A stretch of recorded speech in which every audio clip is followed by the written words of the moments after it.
Bueno, muchas gracias a Manuel Márquez Portal, que es una prueba viviente pues, de que el periodismo cubano es imbatible, pero el venezolano también. Por eso le dejamos aquí a Patricia Poleo.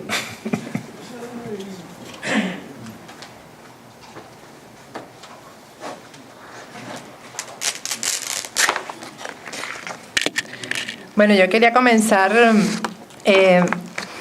regañando a Carmen, que nos dice, cuando nos hizo la historia del padre franciscano, nos dijo que eso no venía a cuento, y por supuesto que viene a cuento. Todos los que estamos aquí, yo creo que hemos peleado precisamente por el respeto a los derechos humanos, y yo creo que nos vamos a llevar eso en el fondo del corazón y nunca lo vamos a olvidar.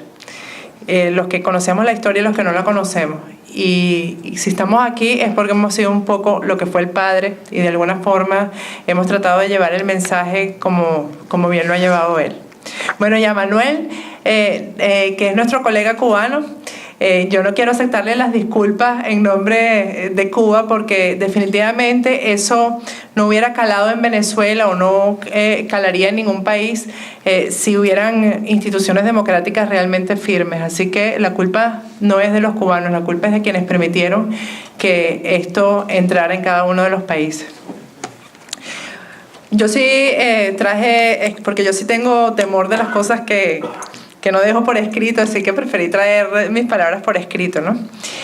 Yo hace 5 años, ya suman casi 6, cuando tuve que salir de Venezuela porque me acusaron de homicida, una acusación que el gobierno fraguó en mi contra. Sostuve que mi caso, en aquella oportunidad lo sostuve y lo sigo sosteniendo, que mi caso no era aislado y que la violación a la libertad de expresión era simplemente una política de Estado de Hugo Chávez.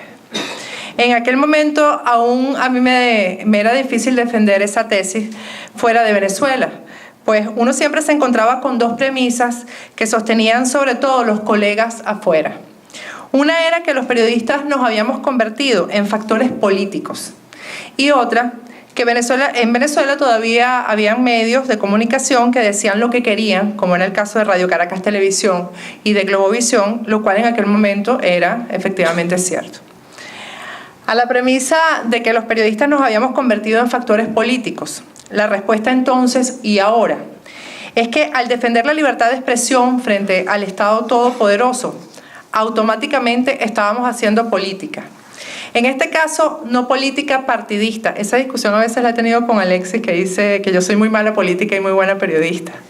Pero defendíamos la libertad y con ella nuestro oficio, que no tiene ningún sentido si no existe libertad de expresión.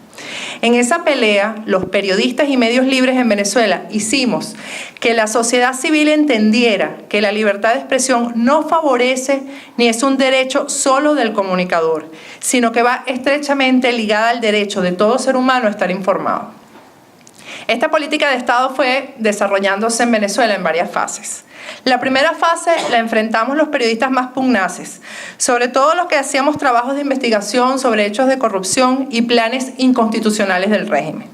Fue una fase de descrédito creada en laboratorios cubanos que consistía en bombardear por internet informaciones falsas bajo el título, por ejemplo, de goticas de cianuro y tipsitos sobre nuestra vida personal, sobre todo de las mujeres periodistas, como por ejemplo acusarnos de que consumíamos drogas, de que éramos alcohólicas o somos alcohólicas, de tener cual o tal pareja escondidas, etc., con la idea no solo de desacreditarnos públicamente, sino de lograr que el efecto psicológico de esto nos obligara a retirarnos. Esto estaba acompañado de un laboratorio que grababa nuestras conversaciones telefónicas para después hacernos llegar las grabaciones y demostrarnos lo vulnerable que podíamos ser y simplemente asustarnos. Esto no les funcionó evidentemente y pasaron a la fase del acoso judicial, pero basado en nuestro trabajo, es decir, los delitos de opinión. Se nos citaba permanentemente a los tribunales y a la Fiscalía a declarar sobre nuestras publicaciones, sobre todo instándonos a revelar las fuentes. Estos juicios se abrían por acusaciones de funcionarios públicos o por órdenes presidenciales. Muchos de nosotros pasábamos la mayor parte de nuestro tiempo productivo atendiendo a esas incidencias judiciales, lo cual además se traducía en gastos impagables de abogados, muchos de los cuales accedían a trabajar pro bono. En esta fase el régimen logró el retiro de algunos periodistas, a los que obligaron incluso a pedir perdón públicamente, a cambio de no meterlos presos. Pero la mayoría superó esta etapa y avanzó. En esta fase, el régimen no atacaba a los medios, sino a los periodistas. Con el cierre de Radio Caracas Televisión, bajo la excusa de que su concesión había terminado, comienza la fase enfilada hacia los medios. El cierre de Radio Caracas Televisión no fue una medida tomada a la ligera, sino estudiada minuciosamente. Después de abril del año 2002, Venevisión, que hasta ese momento era un canal de televisión crítico, cambió de línea editorial, convirtiéndose prácticamente en un vocero gubernamental y practicando esa terrible decisión de la autocensura. De los canales de difusión masiva, es decir, de señal libre que podían ser captadas sin cable, solo quedaba Radio Caracas Televisión, que se convirtió en la ventana de denuncia no solo de opositores, sino de los seguidores del gobierno que no eran atendidos en los medios del Estado. A pesar de la amenaza de no reanudarles la concesión, Radio Caracas Televisión nunca se autocensuró ni cambió su línea editorial crítica. El régimen recibía constantemente los reportes de la audiencia del canal, que cada día aumentaba más, sobre todo en los sectores populares donde Chávez tiene su piso político y especialmente en los horarios de los programas informativos y de opinión, convirtiéndose en un generador de opinión antigubernamental de primer orden. La decisión fue sacar el canal del aire, al igual que 2 televisoras regionales y 34 radios, todas de un mismo circuito crítico e informativo, que han sido clausuradas. Sobrevive Globovisión y su sobrevivencia es parte de la estrategia del gobierno para demostrar a nivel internacional que sí existe libertad de expresión en Venezuela. Pero la realidad es que precisamente por no tratarse de un canal de señal abierta, Globovisión llega a un sector muy escaso de la población, que además es el sector de las clases A y B, que nunca estuvieron con Hugo Chávez y nunca lo estarán, por lo que su programación informativa realmente no afecta al régimen, al menos en cuanto al público que la recibe. Sin embargo, a 2 de los 3 propietarios de Globovisión, Guillermo Zuluaga y Nelson Meserane, se les ha aplicado una de las prácticas más destructivas del gobierno contra la libertad de expresión, que es la criminalización. A pesar de ello, Globovisión sigue informando. Numerosos son ya o somos los periodistas y dueños de medios que hemos sido convertidos en criminales comunes por obra y gracia del Poder Judicial, supeditado a las órdenes de Hugo Chávez. Hemos sido acusados de asesinos, de estafadores, de delitos bancarios, acaparadores, extorsionadores, con pruebas falsas, testigos comprados que han llevado a algunos a la cárcel y otros, como es mi caso, al exilio.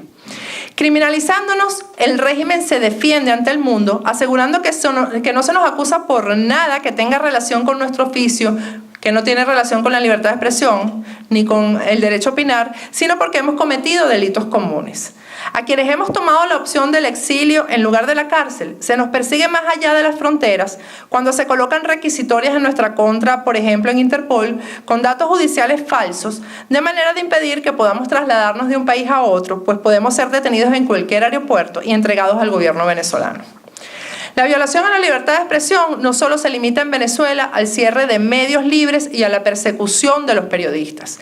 Se viola también la libertad de expresión cuando se usan estos medios confiscados para ser usados en función de la propaganda oficial, agregándolos ya a los numerosos medios que maneja el régimen a su antojo. Y que, por cierto, no por ser muchos son eficientes, pues para que un medio cale y un periodista tenga quien lo lea, lo vea y lo escuche, son necesarios 2 requisitos: talento y credibilidad. Y sin duda, el gobierno de Hugo Chávez ha demostrado carecer de ambos, pues los índices de audiencia demuestran que nadie lo sigue y por ello Hugo Chávez acude a las cadenas interminables y con frecuencia casi diarias para hacerse escuchar.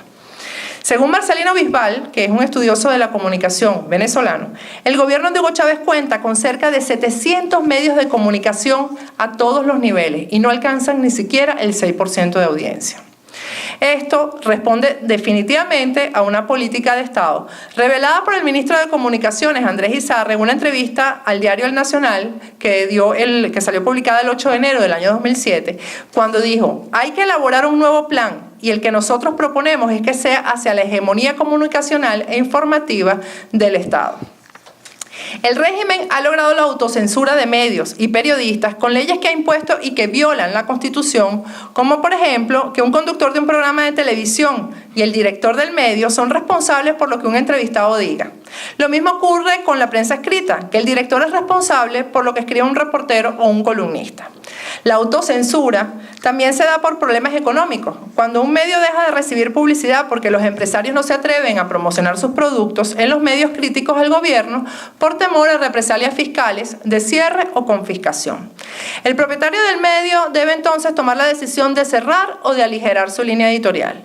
En Venezuela, lamentablemente, ya son muchos los medios que han pasado de ser informativos a tener una gama de entretenimiento y cada día hay menos espacios donde se pueda opinar.